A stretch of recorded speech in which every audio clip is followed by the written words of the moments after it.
Like so many journeys, this one starts with a photograph. When I was growing up, a framed photograph of Shirley Temple stood on my family's Kanabi piano.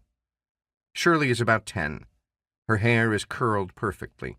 Her eyes are bright and wide, and her lips are puckered in that adorable faux surprised look she made famous. She sits on the lap of an older man with little hair and a full mustache, who is wearing a suit and glasses.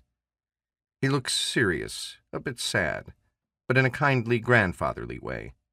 The photograph was autographed by someone named Morris, obviously the man in the photo, as if he were also famous. To Barbara, it read, "Love from Shirley Temple and Uncle Morris." Who was this Uncle Morris, and what was he doing with America's most popular child actor sitting on his knee?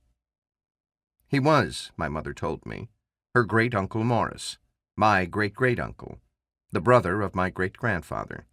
I knew only the sketchiest of stories about him, passed to my sister and me from my mother and her father, but only sporadically and with little enthusiasm. My mother's side of the family spoke of him the way many of us speak of the distant past, a past with no present.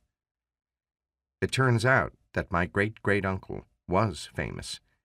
He had invented the Shirley Temple doll and founded the Ideal Toy Corporation.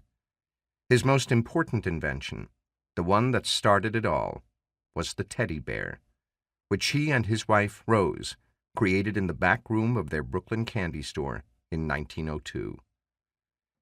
The story of how Rose Michtom invented a soft little bear made from clothing scraps, stuffed with sawdust, with button eyes and an expression of sad longing, a certain head-tilted yearning that only the love of a child could assuage, began my journey into the history of Eastern European Jewish immigrants in the early 20th century, as well as the history of the American toy industry.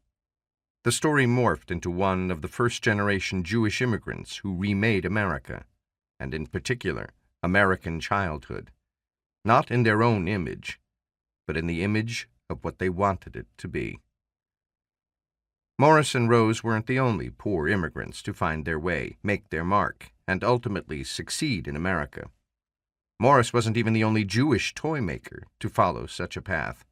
In fact, it's astonishing, and not coincidental, that there were so many others, like the Hassenfeld brothers, Henry, Hillel, and Herman, in Providence, Ruth Moskowitz and her husband Elliot Handler in Los Angeles, and Louis Marks and Joshua Lionel Cowan, both in New York City, though you may be more familiar with the names of the toy companies they founded: Hasbro, Mattel, Marks, Lionel Trains.